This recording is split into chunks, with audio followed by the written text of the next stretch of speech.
GM news मध्ये तुम्हा सर्वांचं मनापासून स्वागत.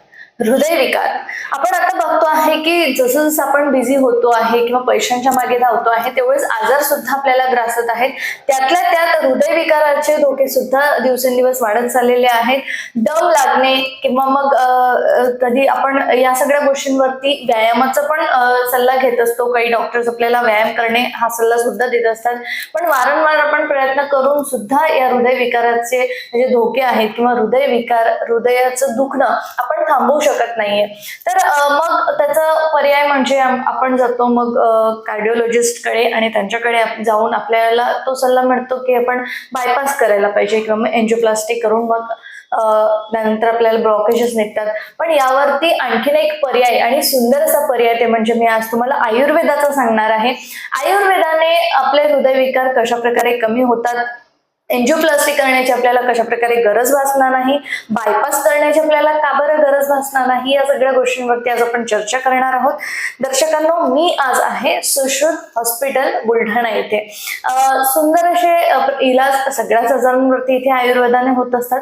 पण त्यातल्या त्यात इथले जे डॉक्टर्स आहेत, डॉक्टर गजानन पडघान सर गेल्या 25 वर्षांपासून इथे प्रॅक्टिस करत आहेत आणि त्यांची स्पेशालिटी म्हणजे एंजिओप्लास्टी आणि बायपास याच्यावरती आपण आयुर्वेदाने कशा प्रकारे उपचार मिळवू शकतो यावर त्यांचा छान असा अभ्यास आहे. जास्त वेळ न घेता आपण डॉक्टर गजानन पडघान सरांचं आपल्या चॅनलमध्ये स्वागत करूयात. MD आयुर्वेद मुंबई इथं त्यांचं झालेलं आहे. सर, खूप खूप स्वागत आहे तुमचं आमच्या चॅनलमध्ये. नमस्कार. जसं MD आपला आयुर्वेदामधनं आणि मुंबईवरनं झालेला आहे, बरीचशी चर्चा आपल्यासोबत आम्हाला करायचीच आहे. पण सर, सर्वात आधी MD आयुर्वेदा म्हणजे नेमकं काय आहे, ही पोस्ट काय आहे, याबद्दल आम्हाला सर्वात आधी माहिती द्याल. वैद्यकीय शिक्षण घेताना जसं आधुनिक शास्त्रामध्ये MBBS करतात, त्यानंतर पदव्युत्तर शिक्षण MD करतात, त्यानंतर DM करतात. असंच आयुर्वेदामध्ये पूर्वी आयुर्वेद म्हणजे BAMS असा कोर्स होता. परंतु साधारण 90च्या दशकामध्ये ह्याच्यामध्ये सुद्धा पदव्युत्तर शिक्षण सुरू झालं आणि प्रामुख्याने गुजरात आयुर्वेद विद्यापीठ, जामनगरला, त्रिवेंद्रमला आणि महाराष्ट्रामध्ये पोद्दार आयुर्वेद कॉलेजला MD हा कोर्स चालू झाला आणि मी पोद्दार म्हणणं MD काय चिकित्सा अशी माझी डिग्री आहे. बिलकुल सर. आता आपण ज्या काही ट्रीटमेंट करताय सुश्रुत हॉस्पिटलमध्ये, कुठल्या कुठल्या आजारावरती आपण उपचार करताय, मला त्याबद्दल आधी सांगा. बघा, आयुर्वेदाची प्रॅक्टिस करताना किंवा वैद्य म्हणून काम करत असताना शरीराला जेवढेही काही आजार होतात किंवा शास्त्रामध्ये ज्यांचं वर्णन झालेलं आहे अशा सगळ्याच आजारावरती या ठिकाणी उपचार होतात. परंतु प्रत्येक शास्त्राची स्वतःची एक मर्यादा असते, प्रत्येक शास्त्राला स्वतःची एक फ्रेम असते आणि त्या फ्रेम मध्ये आयुर्वेद शास्त्रामध्ये जे काही आजार वर्णन केलेले आहेत आणि त्याच्या उपचार पद्धती, औषधी चिकित्सा असेल, पंचकर्म असेल आणि आपण म्हटलंय ना की अष्टांग आयुर्वेद, नाही का, तर त्या सगळ्या ट्रीटमेंट या हॉस्पिटलमध्ये होतात. बरं सर, आता त्यातल्या त्यात तुमची जी स्पेशालिटी आहे ती हृदयविकारामध्ये झालेली आहे आणि एंजिओप्लास्टी, बायपास हे आपल्याला कसे टाळता येतील, आयुर्वेदाने आपण कशा प्रकारे यावरती उपचार करताय. आधी तर आम्हाला आयुर्वेदामध्ये नेमकं हृदयविकाराचं वर्णन काय दिलंय ते आधी स्पष्ट कराल. बघा, जसं आयुर्वेदामध्ये इतर आजारांचं वर्णन केलेलं आहे तसं शरीर रचना आणि शरीर क्रिया हे जेव्हा येतं तेव्हा शरीरामधले सगळेच ऑर्गन, हृदय असेल, फुफ्फुस असतील, यकृत असेल, वृक्क असेल, ज्याला आपण किडनी म्हणतो, मेंदू असेल, अशा सगळ्याच अवयव आणि त्यांच्याशी संबंधित जे काही आजार आहेत त्याचं अतिशय सूक्ष्म विवेचन आयुर्वेदामध्ये केलेलं आहे. आयुर्वेद चिकित्सेमध्ये काम करत असताना लोकांना असं वाटतं की वाताचे विकार, पित्ताचे विकार किंवा मूळव्याध किंवा कावीळ एवढाच आयुर्वेद नाहीये. तर आयुर्वेद हे अतिशय सखोल आणि सूक्ष्म असं विज्ञान आहे. हजारो वर्षापूर्वी आयुर्वेदाचे जे ग्रंथकार आहेत, चरक असतील, सुश्रुत असतील, वाग्भट असतील, यांनी सखोल अभ्यास करून एक प्रचंड मोठं असं आयुर्वेद शास्त्र त्या ठिकाणी निर्माण केलं आणि त्या माध्यमातून गेली हजारो वर्ष आपण रुग्णांवरती आयुर्वेद चिकित्सेच्या मार्फत ट्रीटमेंट करत आहोत.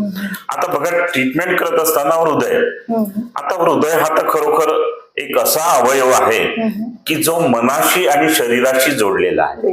इतर अवयव जसे किडनी आहे जी शरीराशी जोडलेली आहे, फुफ्फुस शरीराशी जोडलेला आहे, परंतु हृदय हा मनाशी आणि शरीराशी जोडलेला अवयव आहे. आपल्या सभोवताली कुठेही जर कमी अधिक झालं तर त्याची स्पंदनं डायरेक्ट हृदयावरती उमटतात किंवा जाणवतात.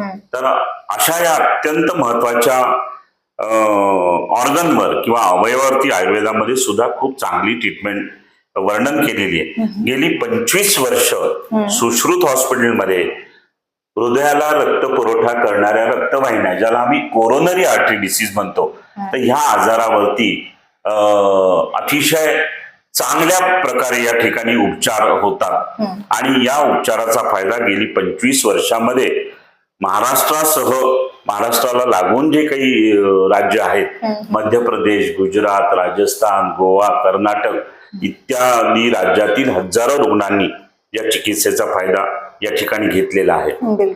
मला तुम्हाला अजून एक गोष्ट प्रामुख्याने सांगायची आहे की भारतीय वंशाचा माणूस मग जो अमेरिकेमध्ये स्थायिक झालेला असेल तर अशांना वयाच्या 25व्या वर्षापासून प्रत्येक मानवाला, मनुष्याला हृदयविकार सुरू होतो.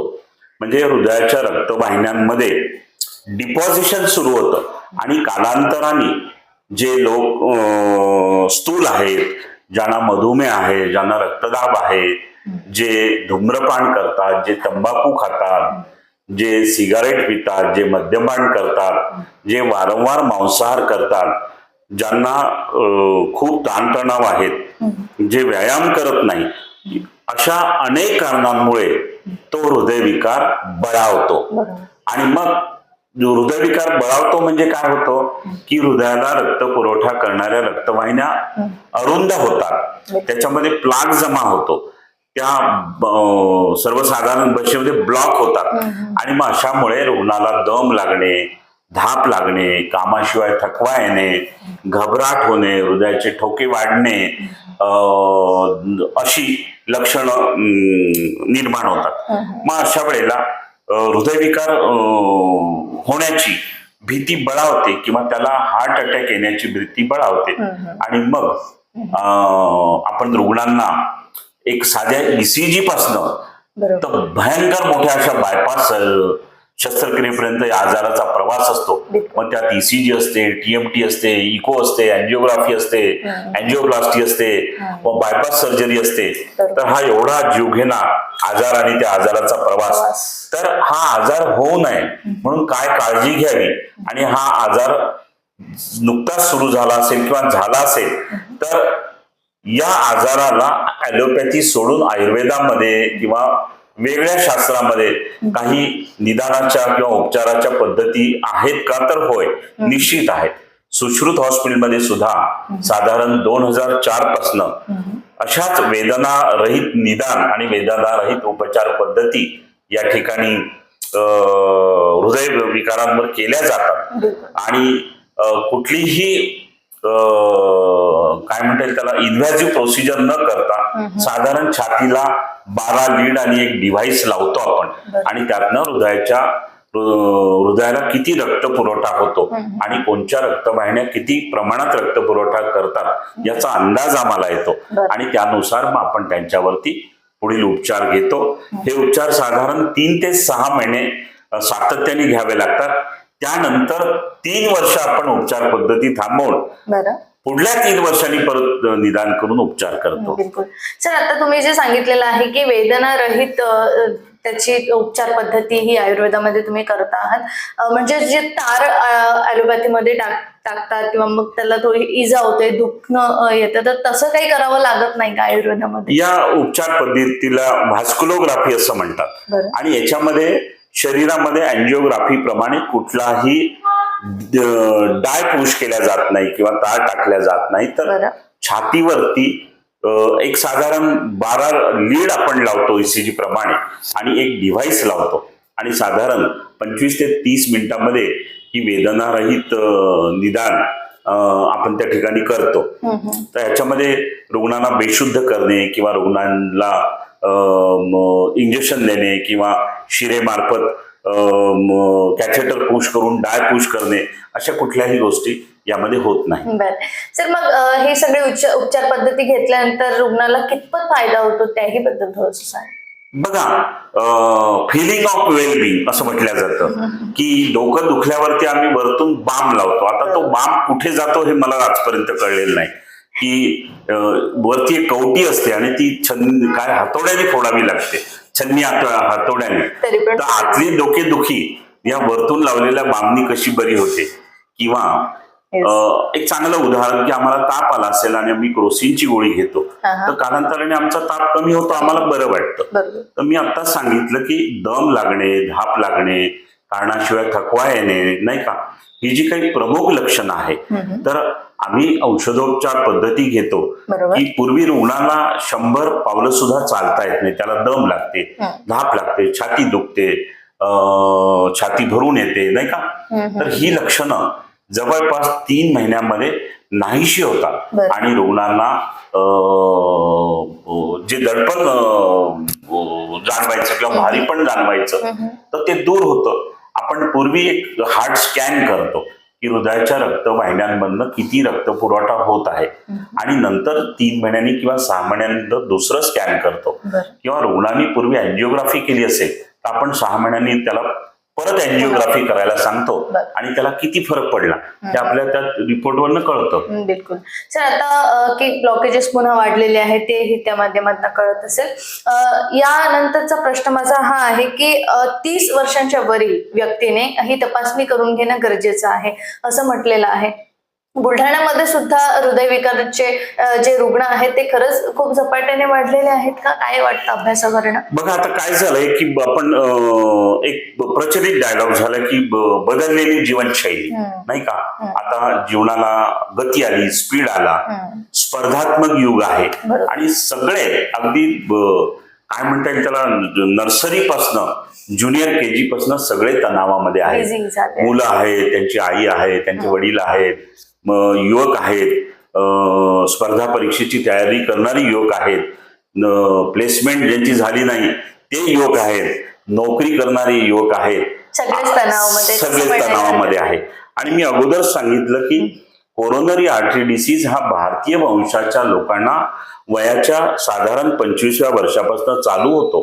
परंतु आपण जी पॉझिटिव्ह कॉझिंग फॅक्टर्स बघितली, जसं धूम्रपान असेल, मद्यपान असेल, मांसाहार असेल, व्यायामाचा अभाव असेल, तणावयुक्त जीवन पद्धती असेल, तर या सगळ्या गोष्टींनी हा आजार पूर्वीपेक्षा अधिक बळकट झालेला आहे किंवा बळावलेला आहे. तर आता मी सांगितलं की एका साध्या ECG पासून ते रक्तरंजित अशा बायपास शस्त्रक्रियेपर्यंत या आजाराचा प्रवास आहे.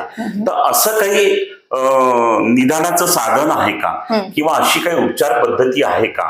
कारण हार्ट अटॅक आला, एखाद्या घरच्या पुरुषाला हार्ट अटॅक आला असा शब्द जरी उच्चारला तरी त्या घरावर एक मळब येतं, एक काळे ढग दाटून येतात, कारण तो त्या घरातला कर्ता मनुष्य असतो. एवढा धाक या हृदयविकाराचा आहे.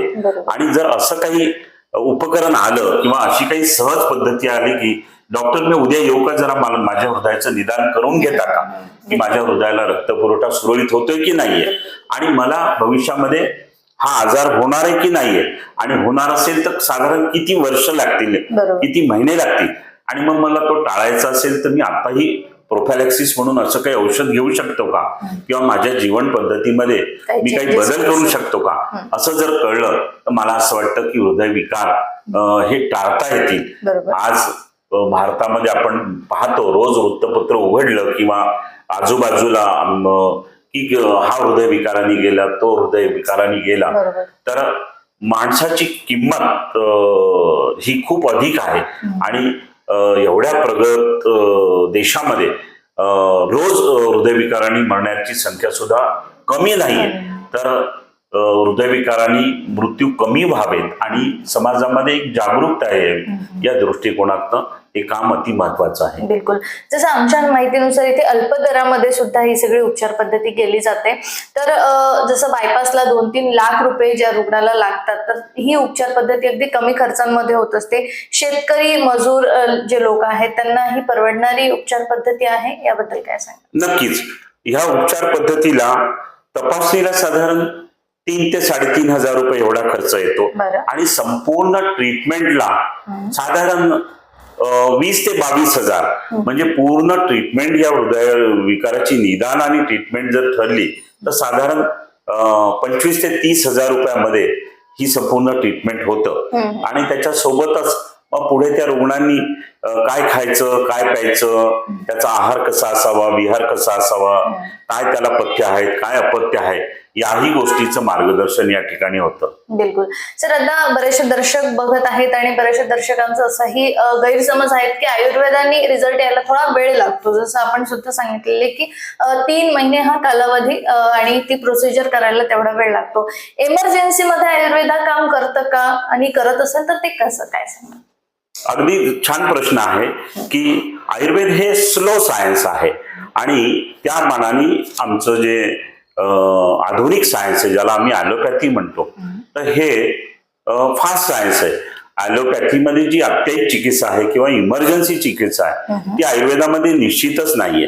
तर अशा वेळेला रुग्णाचं स्टेटस बघून किंवा रुग्णाचा आजाराची गंभीरता म्हणून आपण ह्या गोष्टी ठरवत असतो. आमच्याकडेही शेकडो हृदयाचे रुग्ण येतात, पण आम्हाला कधी असं वाटलं की याचा आजार बळावलेला आहे किंवा हा इमर्जन्सी मध्ये आहे, तर त्यावेळेला आम्ही सुद्धा सल्ला देतो की तू ताबडतोब कार्डिओलॉजिस्ट कडे जा आणि तुला जे काय अँजिओप्लास्टी किंवा बायपास सांगितलेलं असेल ते करून घे. परंतु अनेक रुग्णांना बायपास सांगतात, परंतु ते हाय रिस्क असतं. डॉक्टर त्यांना सांगतात की तुम्हाला बायपास. अशा सगळ्या रुग्णांनी आमच्याकडे यावं, कारण अशा सगळ्या रुग्णांचा अतिशय चांगल्या पद्धतीने, मी खात्रीशीर म्हणणार नाही, कारण वैद्यकीय प्रॅक्टिस करत असताना गॅरंटी देणे, रामबाण उपाय नाही का, तर हे शब्द मला असं वाटतं डिक्शनरीमध्ये नाही आणि कुठल्याही डॉक्टरांनी याचा प्रयोग करू नये. कारण कुठलाही डॉक्टर माझा रुग्ण लवकर बरा व्हावा या एका उद्देशानेच काम करत असतो. म्हणून असे शब्द वापरून त्याला आणि त्याच्या बरोबर इतरांना भरीस पाडण्याचं काम कुठल्याही डॉक्टरांनी करू नये असं माझं मत आहे. बिलकुल सर. आता गेली 25 वर्ष झाली आहेत आपल्या सुश्रुत हॉस्पिटलला. किती बायपास केले आहेत किंवा किती बायपास टाळलेले आहेत असे आठवतात काही संख्या? 100, 200 अशी काही संख्या? बघा, आता डाटा तर माझ्याकडे सगळाच आहे, परंतु आपण असं म्हणू की शेकडो रुग्ण ज्यांना बायपास सांगितलेला आहे, त्याच्यामध्ये कितीतरी सेलिब्रिटी लोक आहेत ज्यांना संपूर्ण महाराष्ट्र ओळखतो, कितीतरी शेकडो रुग्ण ज्यांना अँजिओप्लास्टी सांगितलेली होती, किंवा कितीतरी रुग्ण ज्यांना तुम्ही आता बायपास साठी ऍडमिट व्हा कारण उद्या तुम्हाला उद्याचा सूर्य बघता येणार नाही, अशाही केसेस आहे. पण मी अगोदरच सांगितलं की science is not important, sympathy is important. ज्या रुग्णाला ज्या प्रकारचा आजार असेल, ज्या त्या आजाराची गंभीरता असेल, कुठल्याही डॉक्टरांनी कुठल्याही पॅथीचा असो त्याला त्या रुग्णाला त्याच्या आजाराची संपूर्ण माहिती द्यावी आणि त्याच्या गंभीरतेनुसार त्याच्यावर उपचार व्हावे. कारण मानवी जीवन हे अमूल्य आहे, त्याच्याशी कुणी खेळू नये. बिलकुल सर. आता आमच्या माहितीनुसार मॅडम पण तुमच्यासोबत काम करतायत, डॉक्टर वैशाली पडघाण मॅम. बरेच वर्षांपासून आहार तज्ज्ञ आणि आयुर्वेदावरती पण छान त्यांचा अभ्यास आहे. मला सांगाल की मॅडम कशा प्रकारे तुमच्यासोबत काम करतायत आणि किती वर्षांपासून तुमच्यासोबत मॅम काम करतायत? डॉक्टर वैशाली पडघाण ह्या गेल्या 31 वर्षापासून या हॉस्पिटलमध्ये काम करतात. आयुर्वेदाची प्रॅक्टिस करत असताना की आहार हा एक प्रमुख विषय असतो की प्रत्येक रुग्ण आयुर्वेदाच्या वैद्याला डॉक्टर मी काय खाऊ किंवा मी काय खाऊ नये, ॲलोपॅथी डॉक्टरकडे तेवढा वेळ नसतो किंवा त्या रुग्णाची हिंमत होत नाही. परंतु आयुर्वेदाच्या वैद्यांकडे आलं की आवर्जून हे प्रश्न विचारला असतात की मी योगासन करू का, मी कपालभाती करू का, मी प्राणायाम करू का. मग असं लक्षात आल्यानंतर साधारण 2005 नंतर मॅडमनी डायटेटिक्स हा एक स्वतंत्र अभ्यास केला आणि आहार तज्ज्ञ म्हणून त्या आयुर्वेदाच्या प्रॅक्टिस सोबतच काम करतात. आणि मला सांगायला आवडेल की आयुर्वेद युनानी पदवीधरांची एक अखिल भारतीय संघटना आहे, नॅशनल इंटिग्रेटेड मेडिकल असोसिएशन, जिला नीमा म्हणून म्हणतात. तर त्या नीमा संघटनेच्या वुमन्स फोरमच्या मॅडम ह्या ऑल इंडिया प्रेसिडेंट आहेत आणि त्या संपूर्ण भारतभर आयुर्वेदाचे जे काही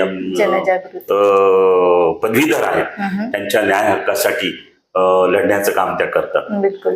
तसं आता मॅडम आहार तज्ज्ञ आहेत आणि तुम्हालाही भरपूर ते फिटनेसच्या गोष्टी आणि तुमच्या जेवणामध्ये पण भरपूर असं आहाराचं आणि पौष्टिक आहाराचं सेवन तुम्ही करत असाल. सर, ज्यांना हृदयविकार चा झटका येऊन गेलेला आहे किंवा मग काही लक्षणं त्यांना आढळत आहेत, तर अशांनी नेमकं काय खायला पाहिजे? शेगावची कचेरी आपण बंद करायला पाहिजे का, याबद्दल सांगाल? खूप चांगला प्रश्न आहे.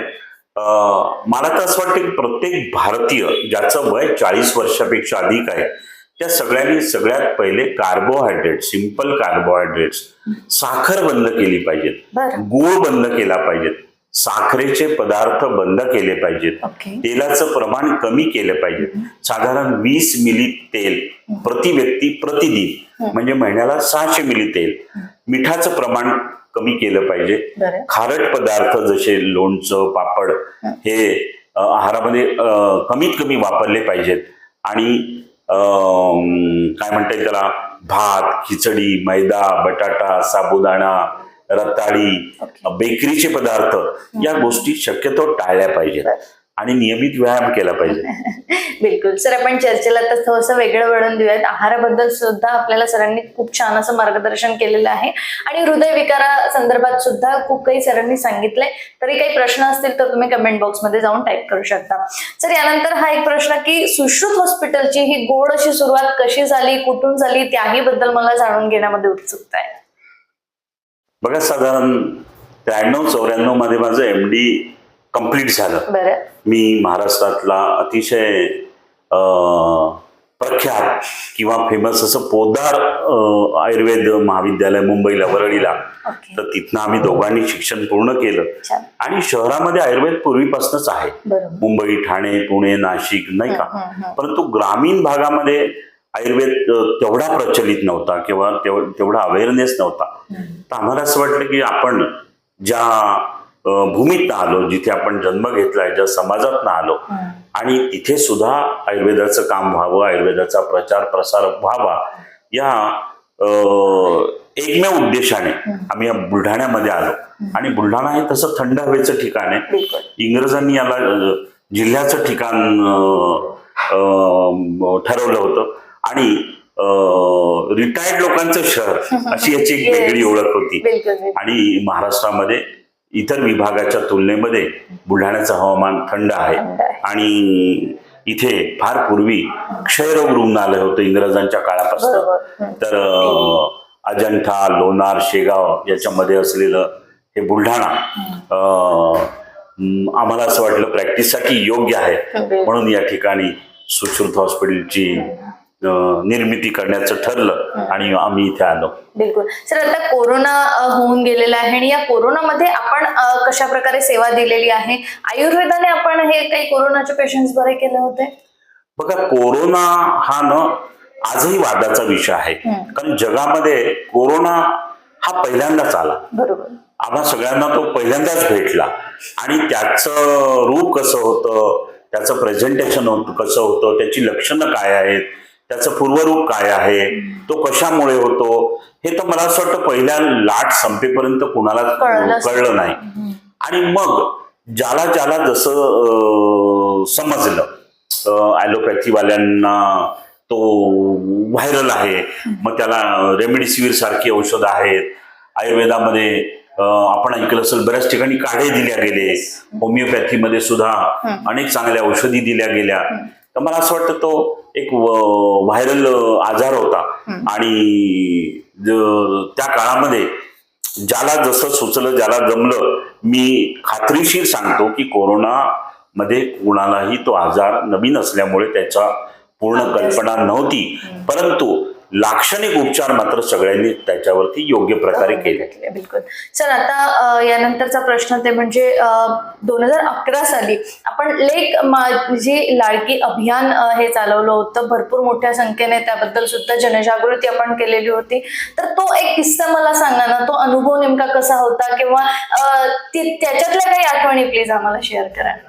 2010ला सेन्सेक्स आला, जनगणना झाली आणि भारतामध्ये अनेक राज्यांमध्ये जो मुलगा आणि मुलगी असतो, एक रेशो असतो, तर मुलांच्या रेशो पेक्षा मुलींची संख्या अधिक असावी हा निसर्ग आहे किंवा हा नियम आहे. परंतु असं लक्षात आलं की मुलींची संख्या अनेक राज्यांमध्ये झपाट्याने कमी झालेली आहे आणि ती माझ्यासाठी न्यूज होती आणि मग मी ती अनेक वेळेला वाचली आणि झपाट्याने समाजामध्ये कमी झालेला मुलींचा जन्मदर आहे हा भविष्यामध्ये काय धोके तयार करू शकतो याची जाणीव आम्हाला झाली आणि मग आम्ही बुलढाण्यामध्ये अनेक डॉक्टर्स, इंजिनियर, प्राध्यापक, वकील शहरातील समाजामध्ये प्रामुख्याने काम करणारी मंडळी एकत्र आलो आणि हा कमी झालेला जन्मदर आम्हाला वाढवता येईल का या दृष्टिकोनातनं काही चर्चेच्या बैठकी झाल्या आणि मग आम्ही असं ठरवलं की हा जो मुलीचा केवळ राजस्थान हरियाणामध्ये नाही तर महाराष्ट्रामध्ये जे संपन्न जिल्हे आहेत अहमदनगर असेल, कोल्हापूर असेल तर तिथे सुद्धा मुलीचा जन्मदर कमी आढळून आला. या उलट पक्षी जे आदिवासी एरिया आहेत नंदुरबार असेल, जळगाव जामोद असेल, बुलढाण्यामधला तर आदिवासी एरियामध्ये मुलीचा जन्मदर हा नियमित जसा हवा तसा आढळून आला. म्हणजे लक्षात असं आलं की आम्ही शिक्षित तर झालो, आम्ही संपन्नही झालो, आमचं सबलीकरणही झालं, परंतु आमच्या मनाची जी संकुचित आहे की मुलगी जन्माला यायला नको तर ती काही कमी झाली नाही. मग त्याला अनेक कंगोरे होते, काही सामाजिक कारणं होती, काही विविध कारणं होती. त्याचा अभ्यास केला आणि 2011 ते 2013 3 वर्ष बुलढाणा शहरात, बुलढाणा जिल्ह्यातच नव्हे तर संपूर्ण अमरावती विभागामध्ये आणि महाराष्ट्रामध्ये लेक माझी अभियान, बुलढाणा सिटीझन फोरम नावाची लोक चळवळ तयार झाली आणि त्या माध्यमातून आमच्या जिल्ह्यामध्ये, जिजाऊच्या जिल्ह्यामध्ये जो मुलींचा जन्मदर कमी झाला होता तो ह्या चळवळीच्या माध्यमातून आम्ही वाढवला. बिलकुल. सगळ्यांना वाटतं की छत्रपती शिवाजी महाराज जन्माला यावे पण त्याआधी जिजाऊ जन्माला घालणं आवश्यक होतं असं त्या माध्यमातून तुम्ही खूप छान मांडलेलं होतं. पण सर असं वाटतं का पुन्हा एकदा हे सगळं करण्याची गरज आहे कारण आज काही ठिकाणी अजूनही काही ठिकाणी अशी धारणा आहे की मुलगी नको मुलगाच हवा आहे. असं वाटतं का कधीतरी की आम्हाला पुन्हा नव्याने हे सगळं करणं गरजेचं आहे म्हणून? कारण एवढ्या सगळ्या हॉस्पिटल्समध्ये सगळी बंदी असून सुद्धा काही ठिकाणी हे सगळं होतं. काय बोलायला आहे? बघा, जेव्हा आपण विचार करतो की समाज आणि डॉक्टर्स तर काही तुम्हाला बोलवत नाही की आमच्याकडे या, सोनोग्राफी करा, लिंग निदान करा किंवा मुलगी आहे की मुलगा आहे तपासून घ्या आणि मग मुलीचा गर्भ असेल तर त्याचा गर्भपात करा. मला असं वाटतं समाजाची मानसिकता बदलवणं आणि समाजामध्ये हे रूढ करणं की मुलगा असो किंवा मुलगी नाही का त्याला समान अधिकार, समान दर्जा दिला पाहिजेत आपण. आणि मुलीचा जन्म मी आता तुम्हाला सांगितलं की अभिमानाने सांगा मुलगी झाली हो किंवा मुलीच्या जन्माचं स्वागत करा. तर मुलगा मुलगी आता आम्ही खूप पुढे आलेलो आहे नाही का. आता आम्ही महासत्ता होऊ पाहताय आणि आजही आम्ही जर त्या संकुचित विचारामध्ये अडकून राहिलो की वंशाचा दिवा हवा किंवा माझी काय म्हणतात त्याला वंशावळ पुढे नेणारा कोणीतरी हवा, तर मला असं वाटतं हे कुठेतरी थांबलं पाहिजे आणि मुलीच्या जन्माचं स्वागत झालं पाहिजे. आणि आता बघा उदाहरणं द्यायचे, आता आम्ही या मुवमेंटमध्ये इंदिरा गांधी, अनेक SP, अनेक कलेक्टर वगैरे असे हे देतो, परंतु मुलगा आणि मुलगी नाही का ते दोन्ही समसमान आहेत. मुलीचा दर्जाही तेवढाच आहे. तर मला असं वाटतं की आता सगळ्यांची मानसिकता बदलण्याची गरज आहे. या दृष्टिकोनातून पुढील काळामध्ये काम झालं पाहिजे. बिलकुल. मुलगा आणि मुलगी यांना आपण समान हक्क द्यायला पाहिजे, समान न्याय द्यायला पाहिजे. जे कुठेतरी आता घडत आहे किंवा आता सुद्धा, आधी तर गरज होती पण आता सुद्धा त्या गोष्टीची गरज आहे की आपण समान न्याय दोघांना सुद्धा द्यायला पाहिजे.